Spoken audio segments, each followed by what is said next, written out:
Hey guys, just finished watching the Japan-Scotland game. If you're a neutral, I'm sure you enjoyed that match very much.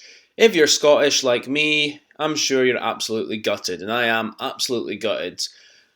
This video is going to be mostly, I think, from a Scottish perspective, and I'm going to talk about the match. But before I do, I just want to say my thoughts are with those who were affected by the typhoon that happened in Japan, and I'm sorry to those families and all those people who've suffered losses and great tragedy during that time. So my thoughts go out to them because, of course, today's game was only a game of rugby, and rugby is just a game in the grand scheme of life. As much as I get passionate about it, it is only a game. Okay, so let's get that out of the way. I'm going to talk about the Scotland-Japan game now.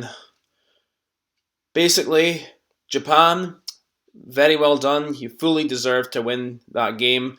You were the better team for the most part. Scored 3 brilliant tries. A couple of them we could have avoided, and one steal in the second half that led to your 4th try and the bonus point. Scotland, we started well, but after going 28-7 down, we just only seemed to turn up after that. I mean, we were 7-0 up. Japan got a foothold in the game, and then a poor bit of defence from Darcy Graham out wide. Japan exploited it. It was brilliant offloading, to be fair, and then they went in and scored through their winger. And then Japan scored, I think the second try, there was next to nothing we could have done because it was brilliant offloading from Japan, brilliant quick play, very difficult to defend against, and they scored on the post. The third one, again, was just, I thought, sloppy defence from us, and Japan exploited it very well, to be fair.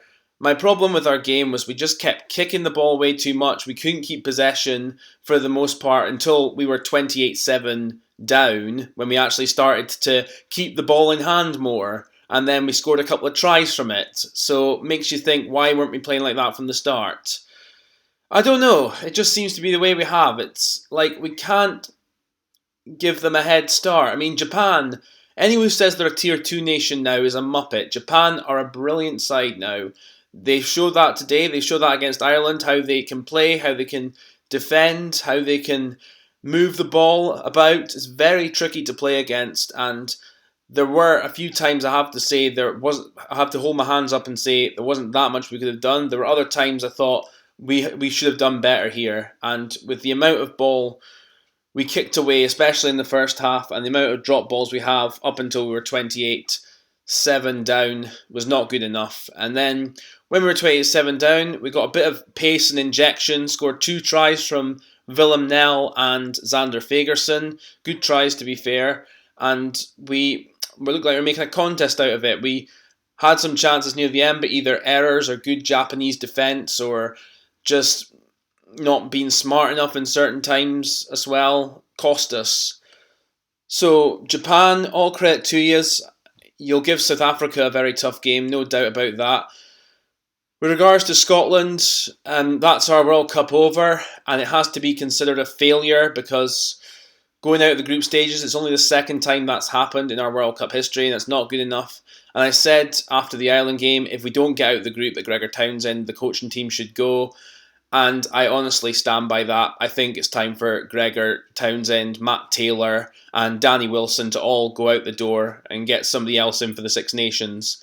Will that happen? I don't see it happening. I think Mark Dodson and a lot of the SRU, they'll keep Gregor for the Six Nations at least. I think his contract's up in 2020, the summer of 2020, to my knowledge. So that's going to be that. I think we'll have Gregor Townsend for the Six Nations and see how we do there. But overall, very disappointing we're out of the World Cup. Well done to Japan. You fully deserve that. And I have no complaints about the result at all, or really that much that happened in the match. I thought Japan were really great, and we only really turned up when we were 28-7 down after the good start we had. That's all I've got to say, guys. Thank you for watching. I'll talk about the other games in the World Cup. I might have a couple of videos coming out later this week. We'll see how it goes. Disappointing Scotland are going home early, but I hope you all have an awesome day and enjoyed the match, no matter which country you're supporting. Take care. Bye-bye.